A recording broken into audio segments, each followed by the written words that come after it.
নমস্কার বন্ধুরা, বলুন তো আমি কোথায় আছি? রাজা কৃষ্ণচন্দ্রের রাজবাড়িতে।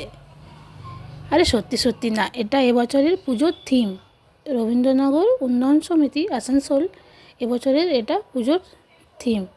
গোপাল ভাঁড় এবং তার সাথে যে চরিত্রগুলোকে আমরা দেখতে পাই সেগুলো দিয়ে মণ্ডপ সাজানো হয়েছে। আর এখানকার প্রতিমা আমরা আগেই দেখেছি, যে কিউট দুর্গা ভাইরাল হয়েছিল খুব, সেটি এখানেই হয়েছে।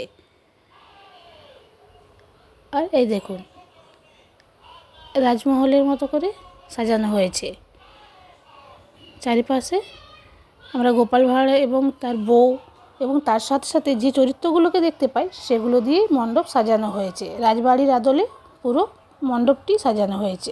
আমি যেখানে থাকি সেখান থেকে এটি খুবই সামনে, বাড়ির পাশে বলতে পারেন, পাড়া।